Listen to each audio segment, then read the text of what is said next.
Astro సిండికేట్లో మీ personal and business promotions కోసం కింది నెంబర్కు కాంటాక్ట్ చేయండి.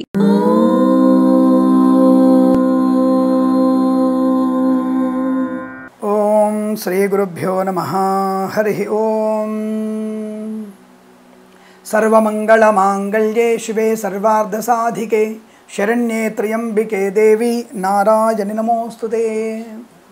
మనము మార్గశిర లక్ష్మీ నోము అంటే మార్గశిర మాస లక్ష్మీ నోము వ్రత కథం అని మనం చెప్పుకున్నాం. ఇప్పుడు ఇవాళ ఈ యొక్క మార్గశిర మాస లక్ష్మీ నోము ఎప్పుడు చేసుకోవాలి అనే విషయాన్ని తెలుసుకుందాం.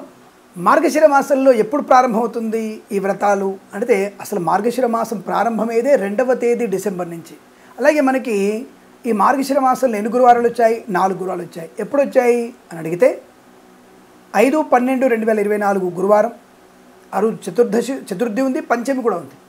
అలాగే 12/12/24, అలాగే 12/12/2024 రోజు గురువారం ఒకటి, ఆ రోజు మనకి చతుర్దశి అయింది. మరియు 19/12/2024 గురువారం, ఆ రోజు చతుర్థి అయింది, అది ఇంకా విశేషమైనది. మరియు 26/12/2024 గురువారం మార్గశిర మాసంలో ఆఖరి గురువారం అయిపోతుంది. మళ్ళీ ఎప్పుడు వచ్చింది? పుష్యమాసంలో 2/1/2025 గురువారం రోజున 5వ వారంగా మీరు భావించి వ్రతం చేసుకోవాలి, గుర్తుపెట్టుకోండి. మనకి మార్గశిర మాసంలో లక్ష్మీ వారం రోజున అంటారు. అంటే ఆంధ్ర ప్రాంతంలో కొంతమంది గురువారాన్ని లక్ష్మీ వారంగా చెప్పుకుంటారు. అది కథగా చెప్పబడింది అక్కడ. మరి అది కాలాంతరంలో అది గురువారానికి లక్ష్మీ వారంగా మారిందేమో తెలియదు, కానీ ఇది మార్గశిర మాసంలో 5 గురువారాలు నోముకోవలసిన లక్ష్మీ వ్రతము. మరి ఆ గురువారం రోజున నోముకున్నటువంటి లక్ష్మీ వారం అంటే శుక్రవారం ముందుగా వచ్చింది కాబట్టి అమ్మవారి ఆహ్వానం కొరకు గురువారం రోజుని వ్రతము చేస్తే మంచిదన్న భావనతో చేశారో తెలియదు. అందుకు ఈ పేరు ఈ లక్ష్మీ వారంగా అప్పటి నుంచి ప్రకటించబడిందేమో తెలియదు మనకి. కానీ ఇక్కడ చాలామంది కొంతమంది లక్ష్మీ వారంగా గురువారాన్ని పాటిస్తారు. అందుకే మార్గశిర మాసంలో లక్ష్మీ వ్రతము చేయమని చెప్పబడింది కాబట్టి కనుక మనకి మార్గశిర మాసంలో 5 గురువారాలు ఈ లక్ష్మీ నోములు నోముకోవాలి. కాబట్టి ఎలా నోముకోవాలి అంటే మనం ఎలాగైతే వరలక్ష్మీ వ్రతాన్ని ఆచరిస్తున్నామో, అమ్మవారి కలశం పెట్టి అమ్మవారికి ముఖాన్ని పెట్టి గాజులు పెట్టి మంచిగా అలంకారం చేస్తున్నాం చూసారా, అలాగనే చేసుకోవాలి. అసలు మార్గశిర మాసంలో అసలు విశేషమైనటువంటి లక్ష్మీనారాయణులకు ఇష్టమైనటువంటి మాసం కాబట్టి అమ్మవారిని మనం పూజించాలి.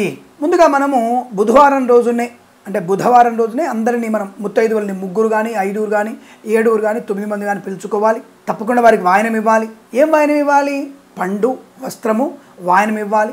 అలాగే మనం ఈ యొక్క అమ్మవారి అనుగ్రహాన్ని పొందడానికి అన్నదానం కూడా చేయవచ్చును. మరి బుధవారం రోజున అమ్మవారికి కావలసినటువంటి సరుకులన్నీ అష్టోత్తరనామాలకి పాలు, పెరుగు, పంచామృతాలు అన్ని సమృద్ధిగా తెచ్చుకొని తులసిమాల ఏర్పాటు చేసుకుని అన్నీ కూడా అమ్మవారికి కావాల్సిన ఉన్నంతలో అన్నీ చేయలేకపోయినా ఒక్క తులసి దళం పెట్టినా సరిపోతుంది. ఒక చిన్న కొబ్బరికాయని కలశంలాగా భావించి ఆ కలశం మీద అమ్మవారిని ఆహ్వానించేసి అలా కూడా పూజ చేసుకోవచ్చు. అక్కడ అమ్మవారికి అభిషేకం కొరకు స్వర్ణము రూపు పెట్టుకోవచ్చు, వెండి రూపు పెట్టుకోవచ్చు, నాణ్యం పెట్టుకోవచ్చు. మన కథలో ఏం చెప్పారు? మట్టి బొమ్మను చేసుకుంది అమ్మవారిని ఆ పిల్ల ఎవరు? సుశీల. అలాగే మనం కూడా మట్టి బొమ్మను కూడా పూజ చేయవచ్చు. పిండితో నువ్వు రూపాన్ని తయారు చేసుకోవచ్చు. అలాగే ఇక్కడ అమ్మవారిని అలా అలంకరించుకునే ప్రయత్నం ముందుగానే అన్ని సరుకులు తెచ్చుకోవాలి. వ్రతం రోజున అంటే గురువారం రోజున పొద్దున్నే సూర్యోదయానికి ముందే లేచి ఇంటిని ఆవు పేడతో అలికి బ్రహ్మాండం నుండి పుష్పపు ముగ్గులు అంటే పద్మం ముగ్గులు వేయాలి. ముగ్గు అంటే గుర్తుపెట్టుకోండి, ఏదో చాక్ పీస్తో వేసినట్టు కాదండి, ఏదో రాయి ముగ్గు వేయద్దండి, పిండి ముగ్గుతో వేయాలి. బియ్యపు పిండి ముగ్గుతో వేయాలి. బియ్యపు పిండి ముగ్గుతో వేసి అలాగే మనము పసుపు, గంధము, కుంకుమనే అలంకారంలో రంగవల్లికలు వేయాలి. అలా చేసి అమ్మవారిని ఇంటి ముందు అసలు అమ్మవారు చూడగానే అడుగు పెట్టగానే తన ఎర్రటి పద్మపు కలర్లో ఉన్నటువంటి అమ్మవారి పాదం మన ముగ్గులో పెట్టగానే ఇల్లు మొత్తం కూడా దేదీప్యమానం అయిపోతుంది. ఆ అమ్మవారి పాదం మన ఇంట్లో పడితే చాలు, ఆ యొక్క ఆనందమే ఆనందం. ఆ వెలుగు అనుభవిస్తే తెలుస్తుంది.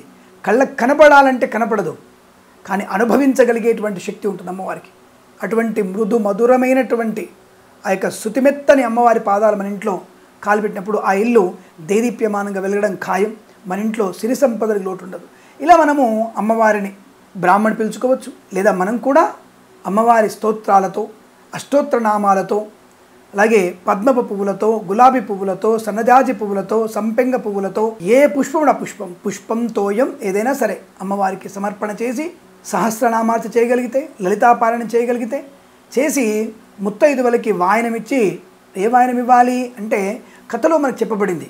ఒక్కొక్క వారంలో ఒక్కొక్క గురువారము ఒక్కొక్క మనము నైవేద్యం పెట్టమని చెప్పబడింది. అవేమిటంటే మొదటి వారంలో మనకి పులగము, రెండవ వారంలో అట్లు తిమ్మనము అని ఉంటుంది. అంటే మనకి తెల్ల నువ్వులతో చేసినటువంటి నువ్వుల అన్నము కానీ, మిరియాలతో చేసినటువంటి అన్నము కానీ, అంటే పొంగల్ లాంటిది, కట్టు పొంగల్ లాంటిది కానీ అమ్మవారికి నివేదన చేయవచ్చును. అలాగే మూడవ వారంలో పరమాన్నము, అప్పాలు, మూడవ వారంలో పరమాన్నము, అప్పాలు నివేదన చేయాలి. నాలుగవ వారంలో అమ్మవారికి ప్రీతి అయినటువంటిది పులిహోర, అంటే చిత్రాన్నము మరియు గారెలు అమ్మవారికి నివేదన చేయాలి. ఐదవ వారము నేతి బూరలు విశేషంగా అమ్మవారికి నివేదన చేయాలి.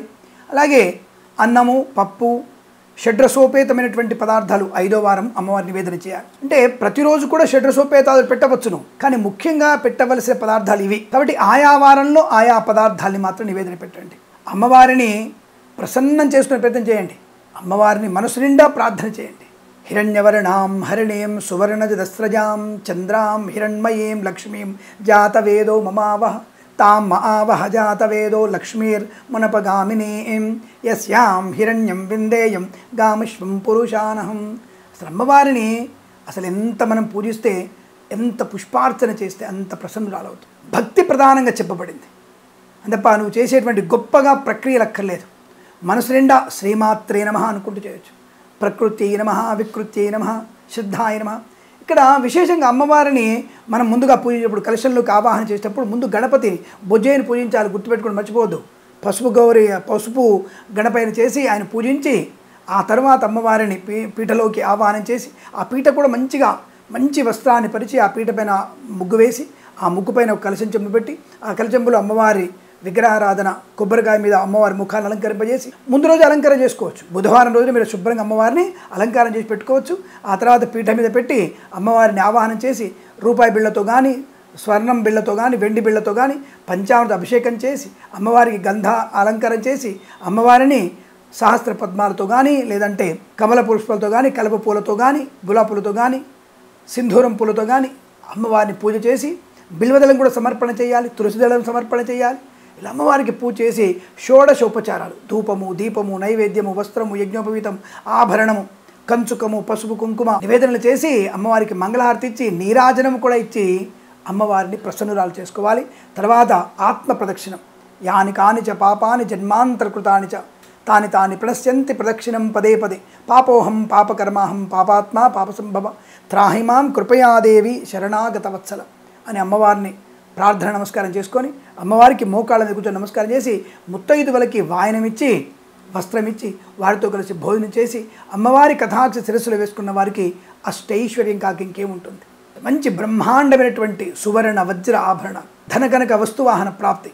ఇలా ప్రతిరోజు కూడా చేసుకోవచ్చు. వీలైతే ప్రతిరోజు చేసుకున్నట్టయితే మీరు మొదటి రోజునే అమ్మవారి కలశ స్థాపన చేసుకొని ఉంచుకుంటే చాలు. కానీ ఏ వారానికి ఆ వారం చేసుకోవాలనుకున్నప్పుడు తప్పకుండా ఆ వారంలో మీరు తప్పకుండా అమ్మవారిని తీసివేయాలి, మళ్ళీ ఆవాహనం చేసుకునే ప్రయత్నమే చేయాలి.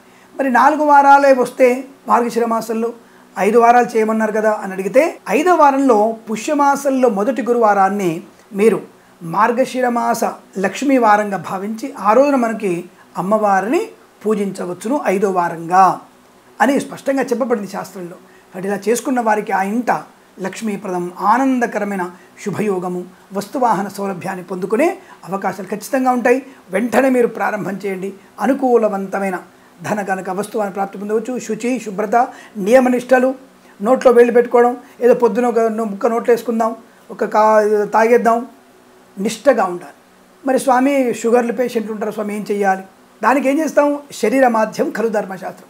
షుగర్ పేషెంట్లు ఉన్నారు, ఏదన్నా కడుపులో పడకపోతే వారికి ఇబ్బంది అవుతుంది, వారు ఏం చేయాలి అంటే, వారికి అనారోగ్యంగా ఉన్న వాళ్ళు మాత్రం, అశక్తులైన వారు మాత్రం ఏదో కాసింత పలహారం నోట్లో వేసుకొని అన్నం కాకుండా అమ్మవారి శక్తి కొరకు ఒక పండు తినండి, సరిపోతుంది. కాసిన పాలు దాని సరిపోతుంది. అలా చేసిన వారికి కూడా ఈ మార్గశిర మహాలక్ష్మి వ్రతము యొక్క అనుగ్రహాన్ని పొందుకునే అవకాశం ఉంటుంది. తప్పకుండా మీరందరూ కూడా ఈ మార్గశిర మాస మహాలక్ష్మి వ్రతాన్ని నోమి ఆనందమయ శుభ సుఖజీవనాన్ని పొందాలని కోరుకుంటూ సర్వేజన సుఖినో భవంతు. ప్రేమతో మీ కిరణ్ శర్మ. మరి ఈ వ్రతం గురించి మీ చుట్టూనటువంటి అందరికీ కూడా పరిచయం చేయాలి. అంటే మన యొక్క ఛానల్లో చూడండి, ఈ విషయాన్ని షేర్ చేయాలి, లైక్ చేయాలి, అందరి చేత కూడా సబ్స్క్రైబ్ చేయించాలి. ఒకళ్ళే చేసుకుంటే అది దౌర్భాగ్యం, 10 మంది చేస్తే సౌభాగ్యం. ఏది కావాలో మీకు ఆలోచించుకొని 10 మందికి ఈ విషయాన్ని తెలియజేయండి. అష్టైశ్వర్య ప్రాప్తి పొందుకోవచ్చు అనుకుంటూ నమస్కారాలతో కిరణ్ శర్మ.